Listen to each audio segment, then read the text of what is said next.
ಯೂಶಲಾಗಿ ನಾವೆಲ್ಲರೂ ಸಾಂಸ್ಕೃತಿಕ ಕಾರ್ಯಕ್ರಮಗಳಿಗೆ ಇನ್ವೈಟ್ ಮಾಡೋದು ಜಾಸ್ತಿ, ಶಾಲಾ ಕಾಲೇಜ್ ಕಾರ್ಯಕ್ರಮಗಳಿಗೆ ಬರೋದು ಕಡಿಮೆ. ಬಟ್ ಇವತ್ತು ಬಂದ್ವಿ, ನಮ್ಮ ಹಳೆ ದಿನಗಳೆಲ್ಲ ನೆನಪಾಯಿತು, ಬಹಳ ಖುಷಿ ಆಯಿತು. ಆ್ಯಂಡ್ ಶ್ರೀ ವಿದ್ಯಾಚೇತನ ಟೆಕ್ನೋ ಪದವಿ ಪೂರ್ವ ಕಾಲೇಜು ನೆಲಮಂಗಲಗಳ ಕಡೆ ನಾವು ಬಂದಾಗೆಲ್ಲ ಈ ಕಾಲೇಜ್ ಬಗ್ಗೆ ಬಹಳ ಕೇಳಿದ್ದೀನಿ.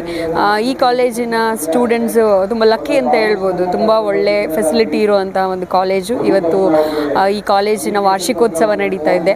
ನಾನು ವರದಿಯಲ್ಲಿ ಕೇಳಿದೆ, 2025-26 ವರದಿಯಲ್ಲಿ ಅವರು ಹೇಳ್ತಾ ಇದ್ರು ಸಾಕಷ್ಟು ಜನ ಸ್ಟೂಡೆಂಟ್ಸು ಫಾರಿನಲ್ಲೆಲ್ಲ ಹೋಗಿ ಅಚೀವ್ ಮಾಡಿದ್ದಾರೆ ಅಂತ ಹೇಳಿ.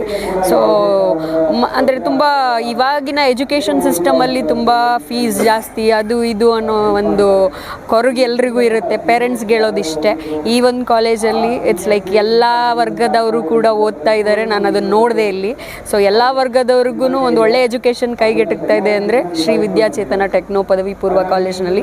So I would like to ಅಂದರೆ ಬೇರೆ ಸ್ಟೂಡೆಂಟ್ಸ್ಗಳಿಗೆ ಇದನ್ನು ರೆಫರ್ ಮಾಡೋಕ್ಕೆ ಇಷ್ಟಪಡ್ತೀನಿ. ನಾನಿವತ್ತು ಬಂದಾಗ ನನಗೆ ಅದೇ ಕಾಣಿಸಿದ್ದು, ಮಕ್ಕಳಲ್ಲಿ ಜೋಶು ಇದೆ, ಒಂದು ಆ್ಯಕ್ಟಿವ್ ಇದ್ದಾರೆ.